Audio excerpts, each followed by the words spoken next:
আসসালামু আলাইকুম। সবাইকে স্বাগত জানাচ্ছি আমার চ্যানেলের নতুন একটি ভিডিওতে। আজকে আমি নিয়ে এসেছি ভারতীয় গদি চ্যানেলের একটি নতুন চুটিগল্পতে। তো চলুন সেই গদি চ্যানেলের চুটিগল্পটি আগে শুনি, তারপর রিঅ্যাকশন স্টার্ট করছি। Let's start. লস্করি তৈবা বা বিভিন্ন সংগঠন আইএসআই এর থেকে প্রচুর টাকা নিয়েছেন তিনি, আর সেই টাকা নিজের ঘরে রেখেছেন ডক্টর ইউনূস। গ্রামীণ ব্যাংক, সেই ব্যাংককে সামনে রেখে তিনি মাল কামিয়েছেন। ডক্টর ইউনূস বাংলাদেশের অন্তর্বর্তী সরকারের প্রধান উপদেষ্টার আসনে বসার পরেই বিএনপি নেতাদের বিরুদ্ধে থাকা মামলাগুলোকে তিনি আস্তে আস্তে সরিয়ে ফেলে মুক্ত করেছেন। অন্তর্বর্তী সরকার প্রধান উপদেষ্টা হওয়ার সমস্ত রকম সুবিধা ডক্টর ইউনূস নিয়েছেন। আওয়ামী লীগ তাদের আন্দোলনে ঝড় তুলবে, আর সেই ঝড়ে বলবে এবার আন্তর্জাতিক ট্রাইব্যুনালে খাড়া করানো উচিত ডক্টর ইউনূসকে। তাহলে ডক্টর ইউনূস, আপনি জেনে রাখুন, আগামী 48 ঘন্টার মধ্যে, আবার রিপিট করছি, আগামী 48 ঘন্টার মধ্যে আপনার বিরুদ্ধে কড়া পদক্ষেপ নেবে ভারতবর্ষ। বাংলাদেশের অন্তর্বর্তী সরকারের প্রধান উপদেষ্টা ডক্টর ইউনূসের এবার কপালে দুঃখ আছে। কেন বলছি কথা? দাঁড়ান, সবুর করুন, বলছি। বাংলাদেশের যে সাম্প্রতিক পরিস্থিতি এবং 5ই আগস্ট থেকে এ পর্যন্ত বাংলাদেশ যে যে পরিস্থিতির মধ্য দিয়ে গেছে, আপনাদের কাছে আমরা প্রত্যেকটা পরিস্থিতির খবর তুলে ধরেছি এবং লেটেস্ট আপডেট আপনাদের কাছে রেখেছি। কিন্তু এবার ডক্টর ইউনূসের ওপর বাংলাদেশের মানুষ যেমন ক্ষেপে গিয়েছেন, একই সঙ্গে পড়শি দেশ ভারতবর্ষও কিন্তু ক্ষিপ্ত হয়ে গেছে। আমি আগেও বলেছি, আবার বলছি, বাংলাদেশের পরম বন্ধু যদি কেউ থেকে থাকে তাহলে সেটা ভারতবর্ষ। সেই ভারতবর্ষকে খেপানোটা ডক্টর ইউনূসের পক্ষে একেবারেই ঠিক হয়নি, কিন্তু সেই কাজ তিনি বারবার করেছেন। বারবার তিনি ষড়যন্ত্র করেছেন দেশের অভ্যন্তরে, এবং কিভাবে ভারতকে ছোট করা যায় সেই চেষ্টা ডক্টর ইউনূস করে গেছেন। তাই ডক্টর ইউনূসকে নিয়ে এই মুহূর্তে সবচেয়ে বেশি চর্চা থাকছে। তবে এবার বাংলাদেশের অন্তর্বর্তী সরকারের প্রধান উপদেষ্টা ডক্টর ইউনূসকে উচিত শিক্ষা দেওয়ার সময় এসে গেছে।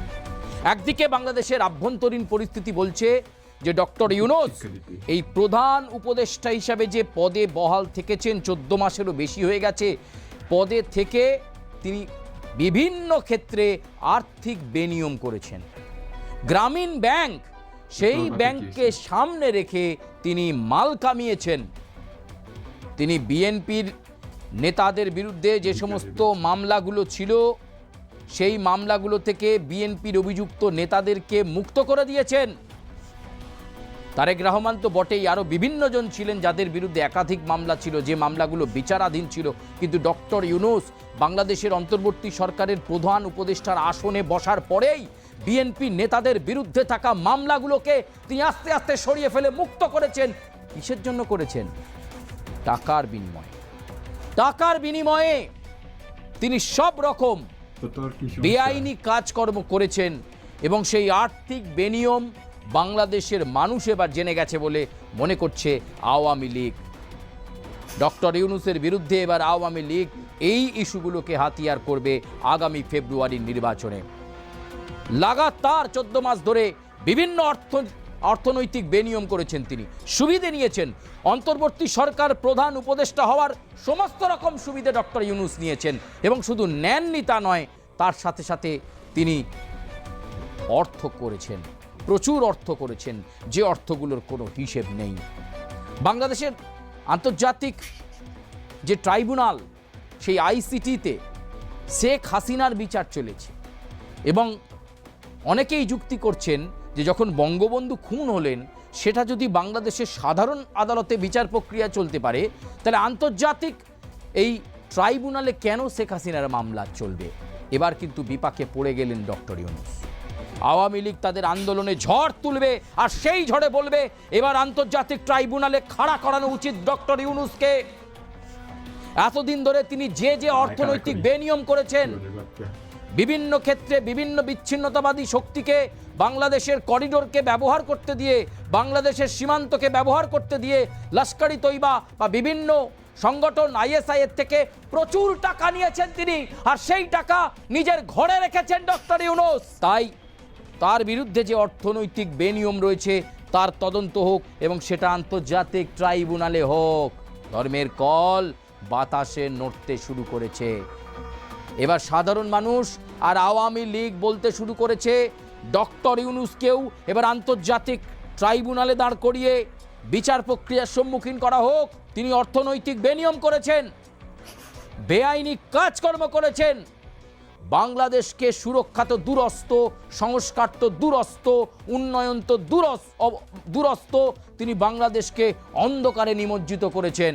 আর একটু আগে বলছিলাম যে ভারতবর্ষ কেন ক্ষিপ্ত হয়ে গেছে। আপনারা জানেন দিল্লিতে বিস্ফোরণ হয়েছে, এর পেছনে যদি বাংলাদেশের জঙ্গি যোগ থেকে থাকে তাহলে ডক্টর ইউনূস আপনি জেনে রাখুন আগামী 48 ঘন্টার মধ্যে, আবার রিপিট করছি, আগামী 48 ঘন্টার মধ্যে আপনার বিরুদ্ধে কড়া পদক্ষেপ নেবে ভারতবর্ষ। কূটনৈতিক চ্যানেলে সমস্ত রকম যোগাযোগ শুরু হয়ে গেছে।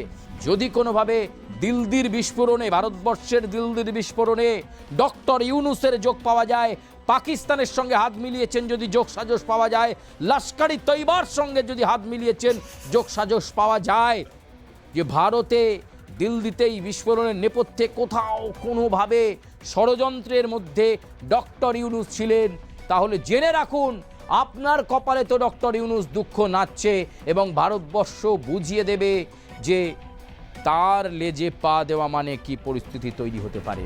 বাংলাদেশকে আপনি কুড়ে কুড়ে শেষ করেছেন। সাধারণ মানুষ আপনার অর্থনৈতিক বেনিয়ম ধরে ফেলেছে। শেখ হাসিনার মামলা এই যে আন্তর্জাতিক ট্রাইব্যুনালে হচ্ছে, ওখানকার অনেক সরকারি আইনজীবী বলতে শুরু করেছেন এটা বেআইনি কাজ হচ্ছে, অবৈধ। সাধারণ আদালতে বিচার প্রক্রিয়া হোক, তাতে যদি হাসিনা দোষী সাব্যস্ত হয়, যা হয় হবে। কিন্তু আন্তর্জাতিক ট্রাইব্যুনাল গঠন হয়েছিল কি জন্য, সেটা কি ভুলে গেছেন ডক্টর ইউনূস? আন্তর্জাতিক ট্রাইব্যুনাল গঠিত হয়েছিল 1971-এর মুক্তিযুদ্ধ বিরোধী যারা, তাদের বিচার প্রক্রিয়ার জন্য। স্মৃতির গোচরে চলে গেছে না? আপনি অর্থ কামাতে কামাতে ভুলে গেছেন যে দেশের সাধারণ মানুষ কি বলতে চাইছে। আপনার জন্য চরম বিপদ অপেক্ষা করছে। আপনি ভারতের সঙ্গে পাঙ্গা নিয়েছেন, ভারত তো আপনার খবর নেবে ডক্টর ইউনূস। আপনার ওই শান্তির জন্য নোবেল, আপনার জীবনে কিভাবে শান্তি থাকে সেটা ভারত খবর নেবে। আর অন্যদিকে বাংলাদেশের সাধারণ মানুষ আপনার খবর নেবে। আপনি তাদের চোখে ধুলো দিয়ে কিভাবে এই লস্করি তৈবা আইএসআই এর থেকে মোটা টাকা নিয়েছেন, আপনি জিহাদি তৈরি করবেন বলে কিভাবে মোটা টাকা দিয়েছেন, আপনি বিএনপি নেতা নেত্রীরা যারা মামলায় যুক্ত ছিল, যাদের বিচার প্রক্রিয়ার সম্মুখীন হওয়ার কথা, তাদের সেই মামলা থেকে মুক্তি দেওয়ার ব্যবস্থা করে দিয়েছেন। কিসের বিনিময়ে? অর্থের বিনিময়ে। আপনার সময় আর কাল ঘনিয়ে আসছে, সাবধানে থাকবেন। 13ই নভেম্বর থেকে 15ই ডিসেম্বর পর্যন্ত আপনার জীবনে কিন্তু ফাঁড়া রয়েছে, এটা জেনে রাখবেন। ডক্টর ইউনূস, আপনি আপনার দিন গোনা শুরু করেছেন অনেক আগে থেকেই, আপনি জানেন। আপনি এখন চাইছিলেন বাংলাদেশের আভ্যন্তরীণ একটা অশান্তি।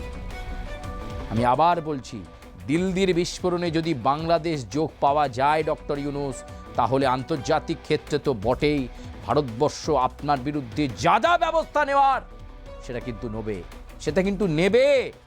আপনি প্রস্তুত থাকুন। বারবার ভারত বিদ্বেষী কার্যকলাপে আপনি চুপ থেকেছেন। বিভিন্ন ক্ষেত্রে বিচ্ছিন্নতাবাদী শক্তিকে বর্ডার লাইনে তাদেরকে সেফ প্যাসেজ দিয়েছেন। আপনার দেশে এই সময়ে যখন সামনে ফেব্রুয়ারিতে নির্বাচন বাংলাদেশে, আপনি লস্করি তৈবার নেতাকে ঢুকতে দিলেন কি করে? পয়সার বিনিময় না, আপনার প্রচণ্ড লোভ না? সেই লোভের দিন আপনার শেষ হয়ে আসছে। বাংলাদেশের যাবতীয় আপডেট আপনারা যেভাবে আপনাদেরকে দিয়ে চলেছি, আবার আপনাদেরকে দেব। আমরা বাংলাদেশের পাশে ছিলাম, বাংলাদেশের পাশে আছি, থাকবো।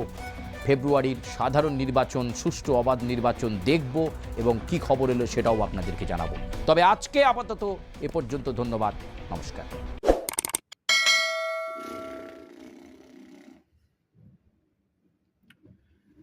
তো শুনলাম প্রায় 10 মিনিট যাবত এই কুকুরটার ঘেউ ঘেউ শুনলাম, শুনতে শুনতে কান ঝালাপালা হয়ে গেছে।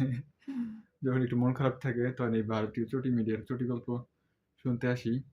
তো দর্শক, এই কুকুরটার ঘেউ ঘেউ সম্পর্কে আপনাদের কি মতামত কমেন্ট করে কমেন্ট বক্সে জানিয়ে দিন। দেখা হবে আবার নতুন একটি ভিডিওতে। এতক্ষণ পর্যন্ত সবাই ভালো থাকবেন, সুস্থ থাকবেন। আল্লাহ হাফেজ।